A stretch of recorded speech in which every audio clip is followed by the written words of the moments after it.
Hello, everyone, and welcome to the first New Artist Spotlight podcast of the new year, 2022. I'm Wilko Wilkes. Yes, Happy New Year, everyone. Hope you've all managed to have a good break. I'm back in the game, and I'm pleased to exclaim that I'm ready to speak to some famous names. It's your boy, Origin Crxss. Yes, mate, loving the rhymes. Now, anybody that's watched or listened to the podcast before knows that we're here to interview some of the artists from the New Artist Spotlight community, shining a light on independent talent from all sorts of genres and backgrounds in all corners of the rich tapestry of global music. Yes, you can find all the playlists as well as news, reviews, tips, and much more on the newartistspotlight.org website. Now, you can see us smiling because we've got some fantastic guests coming up in the next few weeks and months. Some names that will be familiar to many, but today is all about one man. Yes, he's a man who's been around and he's seen a lot. Welcome to the show, DeBlocka. Thanks very much for having us. It's really great to be here, and Happy New Year to you both. And to you, mate. Thanks for coming on. Good to see you. I saw you unmasked for the first time on the video segment the other week, but it's great to see your face again. So, yeah, I'm a fan of your work as well, mate. Quality music, love it. So, anyone who doesn't know about DeBlocka, do you want to tell us a bit about yourself and the music? Yeah, so I'm DeBlocka, and I'm from Dublin City in Ireland. Born, bred, reared and starved here. Been playing guitar since about the late 90s.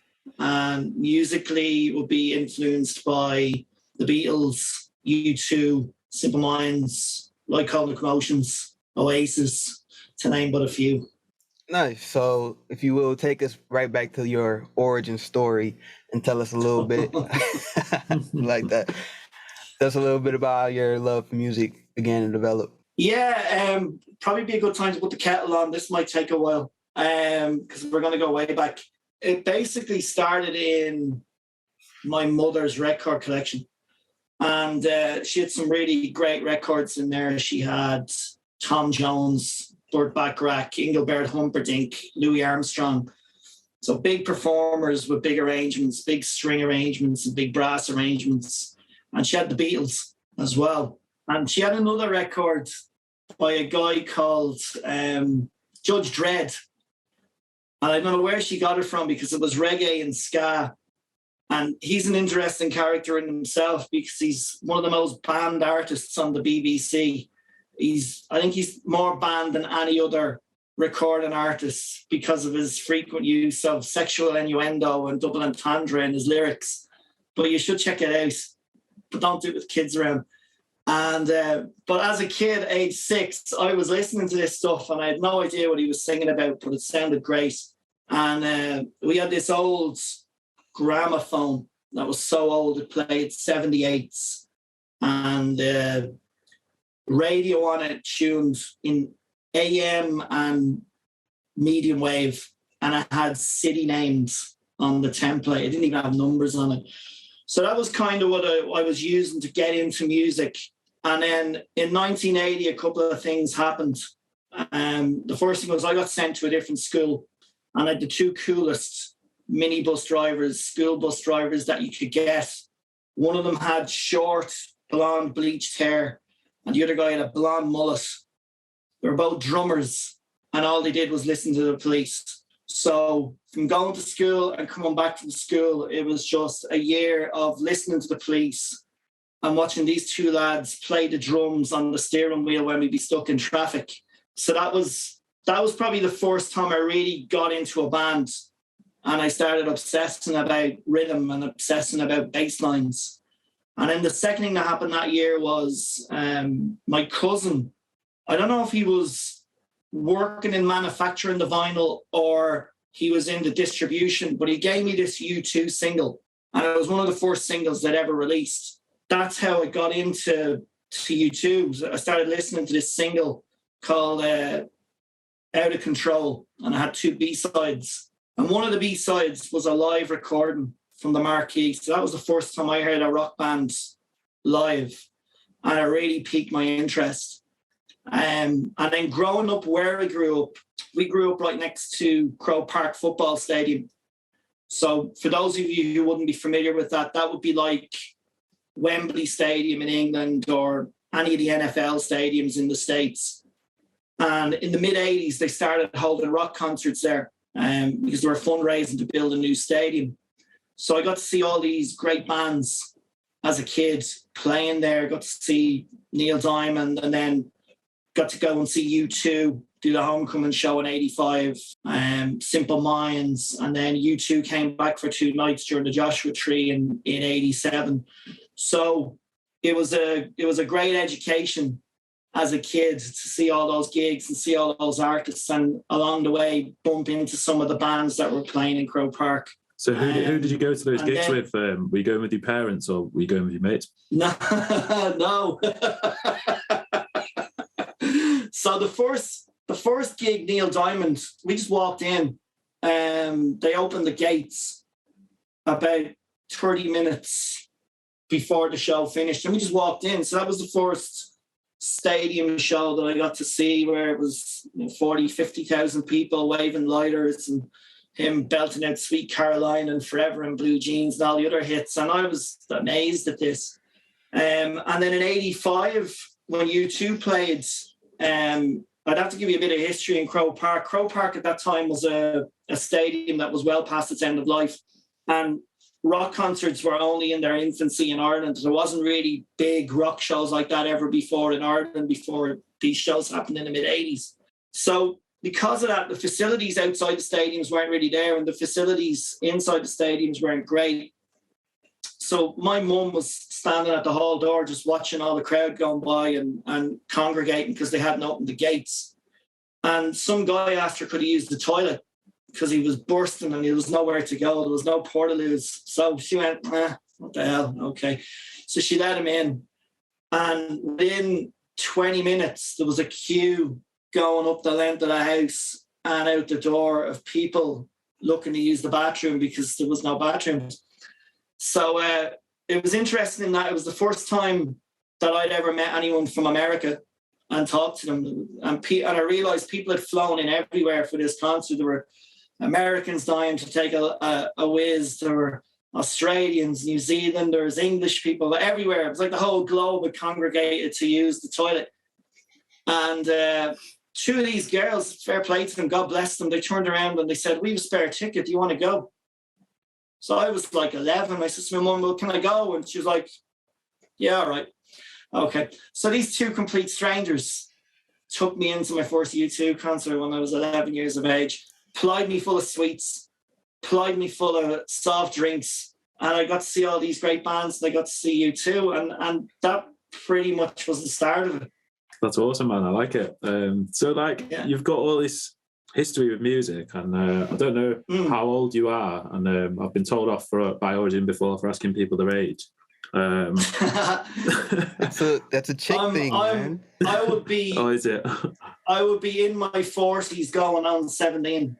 Right. Yeah. Sounds about right. On your Spotify, I'm just intrigued because I was a bit of a late starter as well. I didn't release my first single till I was about 31. How come it's kind of, have you been in bands before, or how come it's taken to this point for you to start being a recording artist yourself? Yeah, I haven't been in bands before. Now, I did record music back in the early noughties, in early 2000, and I was on a site called mp3.com. So I put an entire album on that, and it was a grand format. You could order the CD off them and they'd manufacture a CD and send it to you, and you just uploaded MP3s. But you were at the mercy of their compression. So when you'd be listening to it on stream and as well as it being dial up, it wouldn't be great results as like you would get now. So that was the first recordings. And I remember I recorded on the DAW I was using was Magic's Music 3, I think it was. It was really basic for what I was using. No plugins, no EQ, no compression. It was basically just the faders. So I got the best results I could get out of that. And then I did another album of songs in about 2005. And I put a few of those songs up on MySpace. And again, I had a different PC, but didn't really understand what I was doing production-wise. So I used Cubase 3.1, I think it was, to record that. I had a bit more tracks. running on the songs. The arrangements were a bit more complex. But again, no EQ, no compression. There was maybe a little bit of EQ on the master channel, but yeah, when you'd listen back to it, you'd know it wasn't like album quality. I had those songs and recorded those albums and released it through those two channels. And the thing was, back then there was no Facebook or Instagram or Twitter or real social media. So it was a case of once you pushed them out, that was it. There was no real way of promoting them unless you got incredibly lucky and somebody in the know heard it and then picked it up. But unfortunately, that didn't happen with them. Do you do all your own mixing now and mastering and all? Yeah, I do. And again, it does be a bit of a kerfuffle and a bit of a fumble around, but I have generally got better. The software has got better. The PC processing power has got better. I've often said it before, when you look at plugins and the way that they've developed over the last couple of years, they've developed in a similar vein to microprocessors. So likes of Intel Pentium processors. It's when you look at plugins and even the DAWs, it kind of harks back to when in the late 90s, early 2000s, when Intel Pentiums were coming out every couple of months, and it was really Moore's Law in action, where it was an exponential curve in functionality. So I've definitely seen that over the last couple of years in plugins. And it's great. I mean, there's a great palette of plugins out there. At the end of the day, I would always look at plugins like spices if you're cooking. You don't want to overdo it. Yeah, I like that, mate. I like that a lot. But there's a couple of go-to plugins that I have, and they have made life a little bit easier in mixing my own materials. So like I would use, there's a company in Italy called Hornet that do plugins, and they've got a great VU meter that's perfect for doing gain staging on all the channels. And then I would use another plugin at the very end of my channels called Mix Monolith. I think it's a company called Avaya make it. But what that'll effectively do is mix your entire mix and get it 95% of the way there. And then it's just a case of, tweaking your individual channels to mix, or to get to your reference mix of what you're looking for in your ears. And then the other one I would use in the mastering channel is Ozone 9. And so I love Ozone 9 that you can bring in the WAV file from your reference track, and you can start actually effectively matching the curve to it and then tweak from there. Now, at the end of the day, it's still subjective. I've used some of those tools and had a mix, and numbers-wise, it would look great. But then when you listen to it on headphones or you listen to it on speakers, it would sometimes feel that there's something missing, and then you just got to go back and start messing around with compression and whatnot to make drums pump or make a bass pump or whatever. But yeah, I do all my mixing, so because of that, it takes a long time. Do you mix in monitor? To go from A to B. But that's just the nature of mixing, especially when you're producing yourself. Because Oscar Wilde is right, you're definitely your own worst critic when you're mixing yourself, be it on your vocal track or on a guitar track or on anything really, even the drums. But speaking of drums as well, I mean, I don't use live drummers. I use drum software. So I use a bit of software called BFD3, which kind of has a funny story behind it as well, because I used, when I was starting off, before I got into NAS and I was releasing my first single, I was watching all these videos on YouTube, like you do, is what should you do when you release a single? And there was a site, who shall remain nameless, that I was recommended to pitch to, and they would give feedback for credits. And so I was getting really great feedback. Does it by any chance, can I just ask, does it rhyme with Pubmit Hub? It might do, yeah. But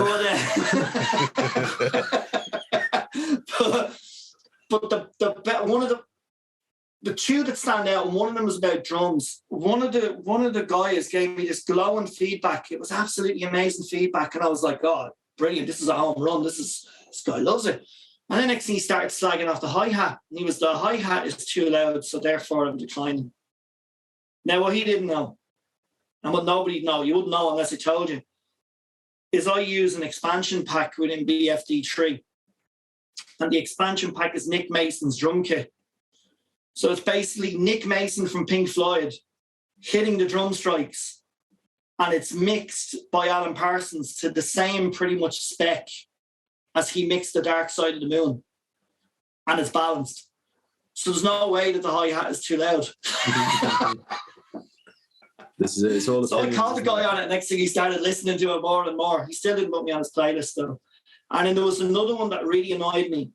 And it was, I didn't last too long on that site. Literally the next story, basically, I was like, to hell with this. I even donated credits. I was done with them. But it was, this guy wrote, slag off the vocal, but he'd only listen to the bare minimum. I think he had to listen to 60 seconds or something like that. So I called him out and I said, well, how could you hear the vocal when the vocal doesn't start until 75 seconds? And what I was told when I challenged it was, and I nearly fell off the chair when I got told that. And I was like, what is the point? I was told the guy listened to 10 seconds at the start and then jumped 10 seconds into the middle and then jumped another 20 seconds somewhere else in the song. And that's how he made up his 60 seconds. And I was thinking to myself, well, if you listen to any classic piece of music, anything, it will sound crap because it's not in context. So at that moment, I was like, hell with this, no point getting upset with this. And I was like, can I get a refund? They were like, no. So I was like, fine. And I found some girl who'd been shafted by a couple of people. And I went, here's 8 credits, knock yourself out. Best of luck with the future. And that was it. Deleted my account, done. And thankfully, I found NAS. I found a post by Ed and got joined up and haven't looked back. It's been an absolute blast. Well, one thing I'm always interested in finding out, can you tell us a little bit about how you came up with your name? Yeah, so my name is actually my name in Irish, but it's spelled phonetically. Because if you've seen the way it's really spelled, I don't think anyone, actually people in Ireland would struggle to pronounce it correctly with the Irish spelling. So yeah, it's just my name in Irish, but even with my name in Irish and it's spelled phonetically to try and make it accessible to everyone around the world, people still mispronunciate it and butcher it. I've been called DeBlocka, DeBlocka, DeBlocka. There's been a few other ones as well, but I think I'm in good company. Bono has the same problem. He gets called Bono. I've heard him called Bonzo. Yeah, actually, I was watching Bonio on Come Dine With Me. Someone was calling him the dog biscuits. yeah. That's all right. I get Wilko with a C and I get Wilkes without my E, and it's part of the challenge, isn't it? People are never going to spell it. Tell us a bit about New Artist Spotlight then. You've been around for a while. I've seen your face many a time, or usually the computerized version of your face.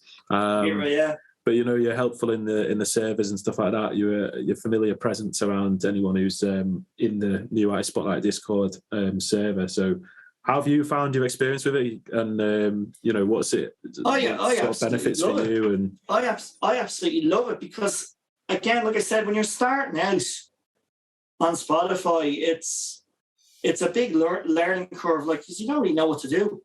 And one of the things that I was seeing on YouTube videos a lot of the time with guys who were generally giving good advice was about building a sense of community and building your community and networking. So it's brilliant for that. And I just love the way everyone's fans. And to me, my perception is that everyone has each other's back on there. And you would see that in the server when people are asking questions if they're new and they don't know what they need to be doing. There's always somebody there to lend a hand and to point you in the right way. So I love it for that. I love the playlists. I think the playlists are exceptional. I think mainstream radio could learn a lot and could get a lot from them playlists compared to what you hear on mainstream radio. What you hear on mainstream radio here in Ireland, anyway, I can only speak for Ireland, but what you would hear on mainstream radio compared to those playlists are night and day. It's exceptional, the content that's on there. So yeah, I love it as a community, and I love the fact that we're a global community. I get the impression we're beaming across borders. We're reaching countries that you wouldn't normally reach, and vice versa. They're reaching countries that they wouldn't normally reach. And I would see that in the Spotify reports when you're like, I was getting airplay in the Philippines last night. Very good. Absolutely. So I love it. I love it for that. I love that global sense of community and just the content that's on there. There's so much talent on there. It really is a great place to be. Cool. Well, we'll talk a little bit more about NAS, especially when you face the Quickfire 5. But you ready? We hope you're ready, because we're not going to make it easy for you. But we'll get there when we get there, right? So look, I'm going to mastermind. Who wants to be a millionaire? Well, hopefully you do. And this is the way to do it, right? Yeah. NAS, Quickfire 5. Speaking of millionaire, I mean, I was looking at my Spotify royalties. I didn't do too bad. I got a couple of million out of it. Old Turkish lira, mind, but I mean, you know, every million counts. Yeah. Every million, there's right? That 0.00004 pence per stream's coming in handy. Yeah. You know, Wilko, he only charges like £1 million for a feature. So yeah, just £1 million. Yeah, that's it. Yeah. I don't know. Are you in euros over there? We're in euros, yes. Yeah, yesterday, actually, it's funny you should say euros. Yesterday was the 20th anniversary of the launch of the euro. Right, okay. I'll do it for you. £1 million euros. In Frankfurt at the ECB. Right, amazing. Yeah, I'll accept €1 million. I'll take the it. exchange right there. €1 million. £1 million should be about 1.14 million euros, I think. But, yeah, it'd be about 1.14. That's the current rate, I think. Yeah, it's the euro. I think is it the strongest or weakest it's been against sterling? I don't know, mate. I just bought €100 yesterday, so I bought £100 worth of euros. So that's how I know at one point that it was 1.14. But I'm like, did you just look this up before this so you would know? Yeah. No, you asked me at the right time. You see, when we all reach global domination, we'd be like Mick Jagger. We'd be on Oanda or one of them sites watching the exchange rate between the dollar and sterling like a hawk every day. Yeah. Oh, it's moved. No, we'll get the finance guys to do that. We'll just be sitting there at the parties and chilling out. Parties, man. You got to be in the studio. Yeah. No, on the bus or on the stage, man. The parties is for the fans. No, the parties will be at the studio, mate. We'll all be, having a few drinks and creating some unbelievable collabs in NAS headquarters with like thousands of employees in a state-of-the-art studio. Yeah, it'd be great. Hey, well, you got to be careful with that, right? Yeah. What if you got a contract, right? If you got a contract or you sign to a label, if you don't stay indie, every time and every second in the studio is money wasted if you're not putting it to good use, man. Yeah. You're right, man. Gotta watch that. Watch it. So DeBlocka, sorry, mate. Talk about studios. Like, what's your setup like at home? Because you must have, like you said, it takes ages to get a song from like an idea to then the lyrics, the melody, everything, the recording, mixing, mastering. It takes a lot longer than I think people realise. So have you got enough time to work on your music? No, there's never enough time. I mean, look, if there was 30 hours in a day, we'd still struggle for time. Because it's not our full-time careers, right? If it was your full-time career, then it's a different story. Then you're golden. But when you're doing 40-hour minimum week on your normal day job, and then you've got family and work-life balance and everything, you're just snatching bits of time here and there to get stuff done. Years ago, like I said, 20 years ago, when I was recording first, I had tons of time. It was great. I was working shift at the time, and I remember I was telling people about it. They were stunned. I was like, I used to like get up at 9:30 in the morning, and I'd have a quick look out the front room window, and all the neighbours would be gone to work. So I get the guitar amp and turn it up to 11 and start recording for the entire day. That's the way to do it, man. You got to take your opportunities when they come. Origin, haven't you just released another track? I don't think so. Did you know? I thought I saw something on your story yesterday that you'd released a track yesterday, or it might have been one that was already out. I don't know. Well, I mean, if I did, I should have told myself. Yeah, you'd probably know about it, I think. Yeah, I wouldn't put it past me to not tell myself something like that. Just leave myself in the dark, and then I'm on here looking crazy. But I don't think I've put out anything, because I would be in this whole process of I have to DM every person that I know. I have to pitch to every playlist that I can find. You know, that whole cycle of how do I promote this, and I don't feel that pressure right now. So I don't think I released anything. That's good, man. Is that are you kind of? Yeah, let's just talk a little bit about that, because I think I feel the same way. Like, but I sometimes think with an independent artist, a lot of people let the real pressure get to them, and it's like, I've got to contact all these blogs, I've got to do this, I've got to do that. When in actual fact, you don't have to do that. It all helps get exposure and stuff like that, and you know, it's good. But at the same time, I worry sometimes that people lose the enjoyment for the music because they're too caught up in the rat race, so to speak, and you end up like, you write a release and then suddenly you've got 8 weeks or something until it's out, and the time after that promoting it, and it's just like a circle of admin and writing emails and doing all the rest of it, and I don't think it's that fun. Has that contributed to kind of how you're out of the game at the moment, Origin, as in you're not kind of releasing anything new for the time being? And same to DeBlocka, do you feel like, because I'm the same, I feel like I need more hours in the day to get all my music stuff done. I could do it for hours every night if I had the time. But do you find that it's like there's so much time spent on admin and stuff that you actually don't have as much time to just enjoy the music? I'll let our guest go first. Thanks very much. Sorry, I know it was a bit of a confusing... I was meant to go Origin Cross. Well, yeah, no, you're right. Like I said, there's not enough hours in the day, and it can turn into a grind if you let it turn into a grind. So I think what you've got to do to check yourself is you've got to realize you're not EMI, you're not BMG, and you're not any of the major labels. And look, I had this chat with someone before Christmas, so we were talking about it, we were talking about Ultra High and all the work that had gone in behind it.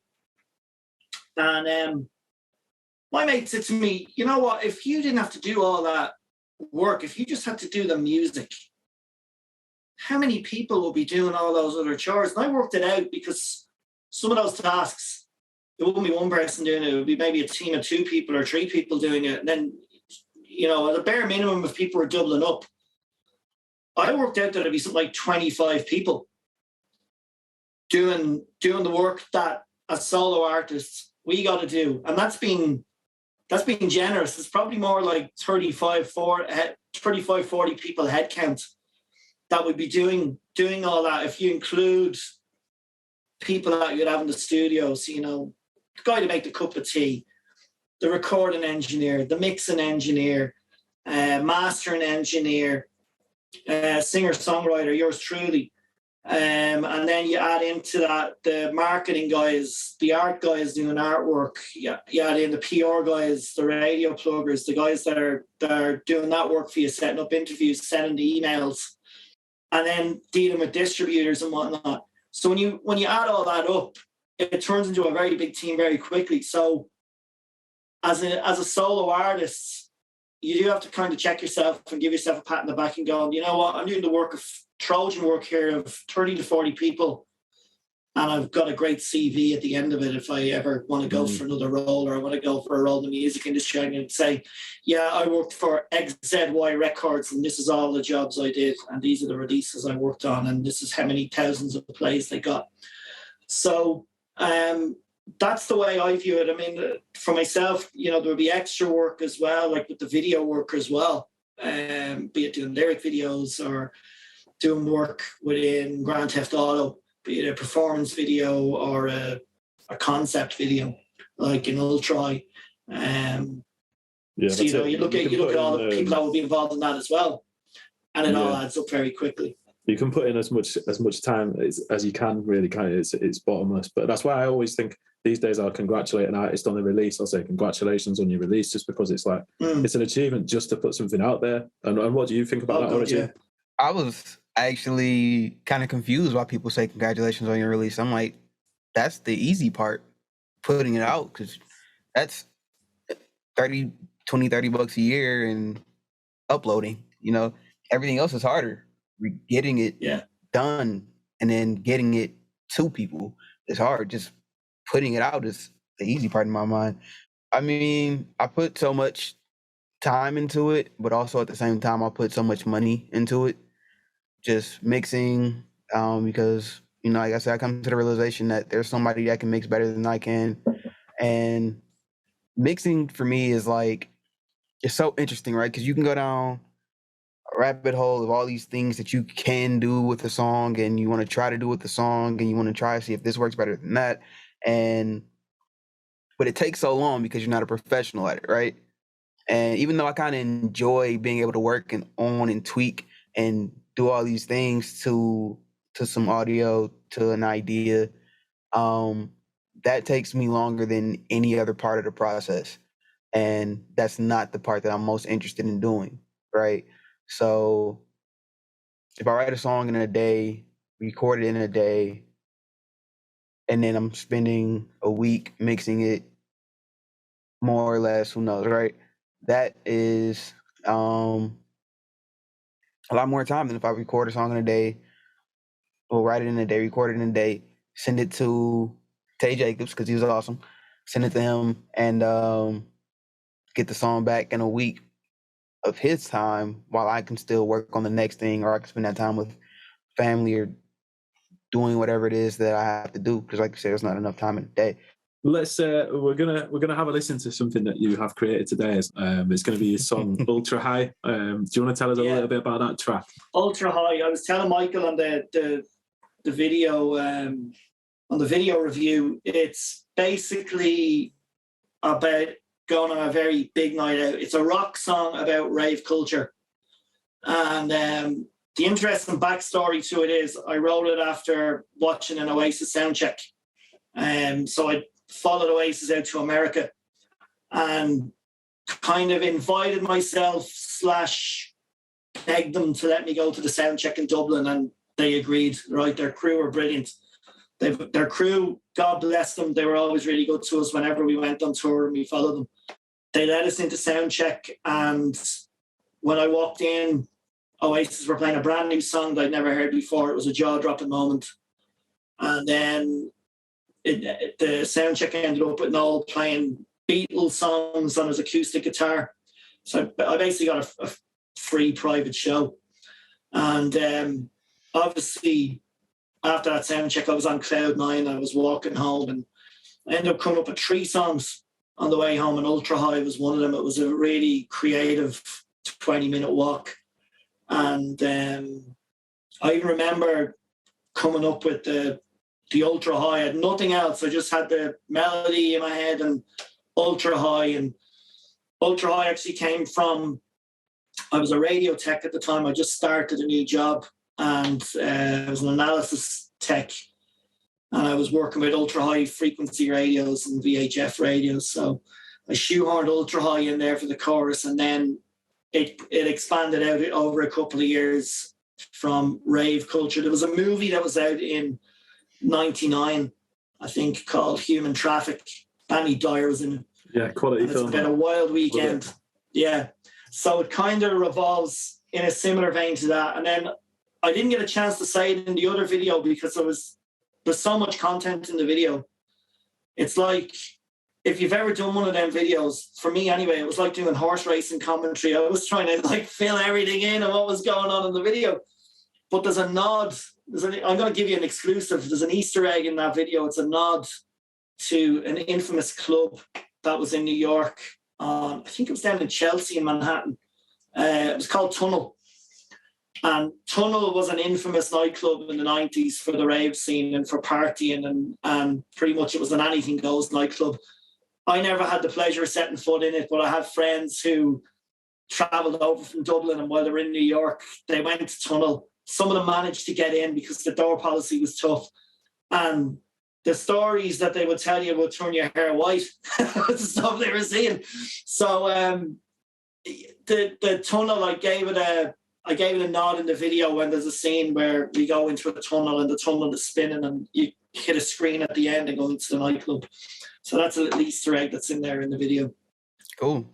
Well, what do you say we give Ultra High a spin? If you would love to give a introduction for it, please take that. Sure.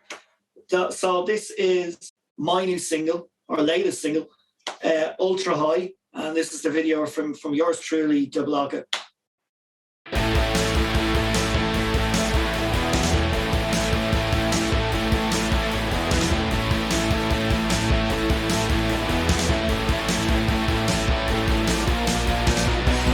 Run from dusk to daybreak. Forbidden fruit, yeah, she will taste it. Saturday night's what she lives for. Trip the light that looks fantastic. Swept along with the sound of music. Acting like a diva on the disco floor. Oh, it's crazy, I know. When she trolls open that door. Some surreal dream going on around, waking up in a strange bed. Next weekend she'll do it all over again. She got an ultra high. She got an ultra high. She got an ultra high.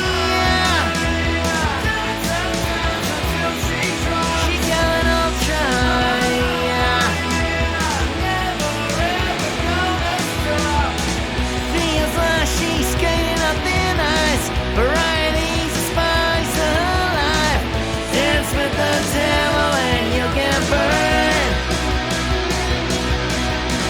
Some might say she's stuck in the fast lane.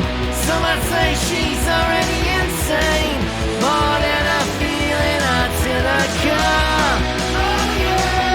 Well, it's crazy, I know. When she throws open the door. But some surreal dream going on, waking up in a strange bed. Next weekend she'll do it all over again.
That was a great track.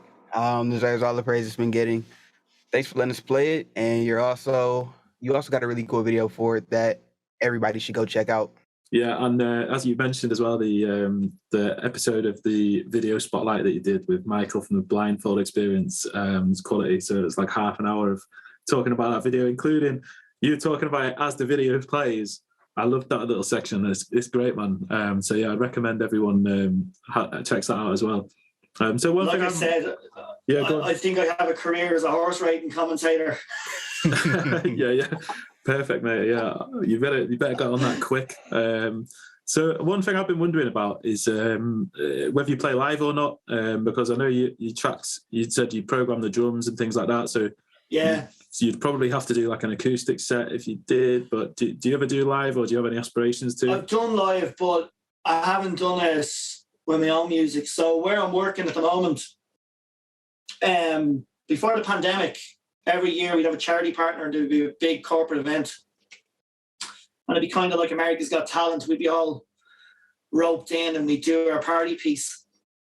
So the last one was about 10 months before the pandemic started. And it was my first time. It was my first time on stage playing with a guitar. So that was an interesting experience, because any of the other ones that I just done before, I just sang to a backing track, like kind of like karaoke. So for this one, then I actually pushed the boat out and went out of my comfort zone and played the guitar as well as singing, and rehearsed a bucket load to get it down to where I thought it needed to be, and pretty much was happy with where it was. And it went on the night, in fairness, it went well. I just did a couple of cover versions, a couple of Oasis cover versions. The funny thing was, and it's interesting about how an audience will perceive something.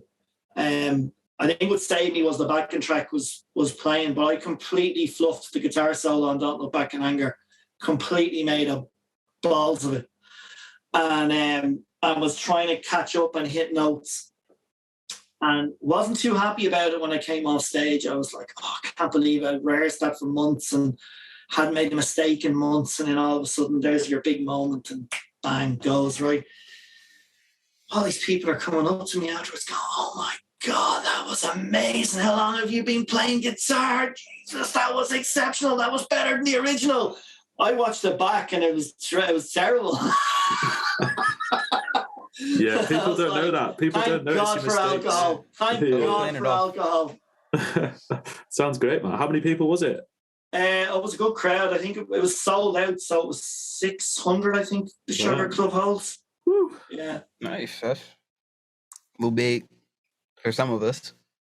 So, I mean, if I was going to do live, right now I don't have any plans to do live. But like you said, I mean, I'm programming drums and I'm programming everything. So I think if I was to go down that route, it would have to be one of two things. We'd either get a band and rehearse them and then they're your band to back you, or be like Ed Sheeran and just stand on stage with a guitar and have Ableton running and push a button that sequences everything and it just plays, and then you play along and sing along with it without doing all the looping stuff. I don't know why he just doesn't push a button and lets it rip.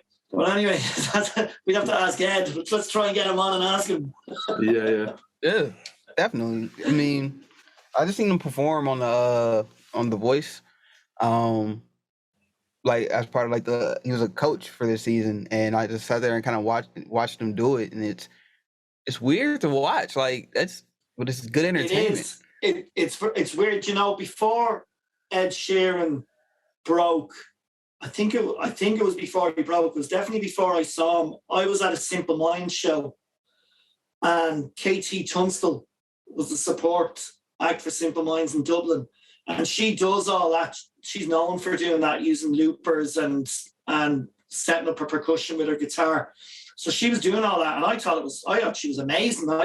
I'd heard the songs on the radio, and I'd seen her on Jules Holland, but I hadn't actually see her live in the flesh doing it. I was like, wow, I wouldn't be able to do that. So kudos to her. But you know, she was exceptional that night. She's an exceptional performer. So anyone that can do that. And what I will give Ed Sheeran as well is he is a very talented songwriter. And I like the fact that a lot of kids want to emulate him and are picking up guitars and picking up looper pedals and trying to work it out for themselves, because ultimately that's what I was trying to do, be it with U2 songs or Oasis songs or The Who or Jimi Hendrix, was picking up the guitar and going, how the hell did they do that? And then trying to work it out. And even now when I'm recording, I'm a handy rhythm guitar player, but I wouldn't be a virtuoso like Jimmy Page or anything like that on a lead guitar. So I took a page out of the ABBA playbook and Pink Floyd playbook and the Beatles playbook from the 70s, where they did a lot of work with tape. ABBA will be the famous one on Dancing Queen. So, you know, in Dancing Queen, when it hits that really high note and no one can sing it, and then everyone suddenly drops 2 octaves. Right? So the reason they can't hit it is because ABBA, when they recorded it at a slower tempo on the tape. And then because the 2 girls couldn't hit that note. So it was played at a slower tempo at a lower key, and then they just sped the tape up. And when they sped the tape up, it pitch shifted to that key. And that's why the ABBA songs all sound amazing. It's all studio trickery that they did like that with tape speed and Verispeed. I take a slightly different approach, because when it comes to guitar solos or really intricate bass lines, I tend to slow the tempo down. So I'll slow down by maybe 25% and I'll play it in with the kick drum nice and slow. So I've got a lot of control over it. And then I'll play it back at whatever tempo I want it at. I don't have to worry about pitch shifting because it's digital. And by trial and error and a little bit of overdubbing, generally I'll get the guitar solos to sit where I want them to sit. And that's why, you know, on Ultra High, there's a bass line on there. You would listen to it, and what I was aiming for was something that like John Entwistle out of The Who would have played. There's a big bass run and around when I'm singing Ultra High. I'd never be able to play that at full speed. I think maybe John Entwistle would be the only one that could play that at full speed. But by manipulating the speed and playing it in, you're able to achieve results kind of like that. Cool. So you obviously put a lot of work in, and you have a lot of inspiration and everything like that. So what would be the pinnacle for you? The pinnacle will be Grammys, groupies. I like this guy. No, I like this guy. I'm gonna go on record and say I like this guy. Far be it like the Boston Bruins when they won the Stanley Cup, 147 grand on a night out. You know, yeah, that's the pinnacle there. No, being real, I guess it's just getting as many people to hear it and getting access to the music as possible, and then seeing what happens from there. It's difficult enough, I think, for anybody to break a song, but probably even more difficult in the world that we're living in at the moment, with a pandemic and limited travel and mini lockdowns and whatnot. So that just adds to the whole challenge. So right now, for me, it's just a case of trying to find the time to record and mix and get as much content out as I can. Because I have a lot of content in catalog that's waiting to go, and I was actually working it out. I think at my current run rate of probably 25 years worth of content, and that's putting 4 songs every year. So I really need to up that pace. But that's just the pinnacle right now, to see what happens. And you know what? If something like that happens, if I'm blessed enough that all of a sudden I find myself on stage like Ed Sheeran in front of 70,000 people in Croke Park, well, bring it on. And I would love to do that. I mean, the closest I've had to that was, God, it would be maybe 20 years ago. It was a friend of mine was in the student union in one of the colleges in Dublin, and they had a huge ball for Rag Week in the Point Depot. So I'm like, sign me up, because Oasis had played there. And I didn't even go to any of these colleges. I was well out of college at this stage. But I got a ticket and went along anyway, me and a few of the other lads. And we ended up backstage. We were drinking with all the people in the student union, and then they got brought out on stage at the very end. There was an Oasis covers band, and then they got brought out on stage to sing the final song. So it was kind of like Live Aid. Very end of Live Aid, we're all on stage, and it was Take That, Never Forget. And we were all there singing Take That, Never Forget, Overtake That to 6,000-7,000 people. And I was absolutely buzzing coming off that stage for a couple of days. And I was talking to Pat. Pat was the guy. He says to me a couple of weeks later, we got the photographs from the rag ball, and everyone was like, who are those lads on stage? They're not in the student union. Love it, man. Love it. So you've had a taste of it. Yeah. So right, what we'll do is we'll head for the quick fire 5 because we need to get this in. It's the most important part of the show. I'm ready. Here we go. You can't be ready. You feel like that because it's your idea, man. Let's go. Yeah. Come on. Well, Let's go. Okay, so you've got no more than 15 seconds. Have you seen the rules? No sitting on the fence. They're not going to be easy questions. You might have an inkling what the questions are going to be, but we'll see. Question number 1. Who is your favorite artist of all time? Favorite artist of all time would have to be U2. Wow, I thought you'd go Oasis. Question 2, what is your favorite song of all time? All time, Tomorrow Never Knows, off the Revolver album, The Beatles. What is your favorite album of all time? Favorite album of all time, Revolver, The Beatles. What is your favorite song from the New Artist Spotlight playlists? Oh, don't do this to me. There's so many on there. How long have I got? Coastal Town, Back to the Philippines. Nice. Just made it. If you could spend a day with any other NAS artist, who would you pick? Oh, I'm going to cheat. I'm going to say everybody. So seeing as it's January, everybody down to Australia. Nice weather down there. Everyone down to Australia, a couple of barbecues, loads of booze, couple of guitars.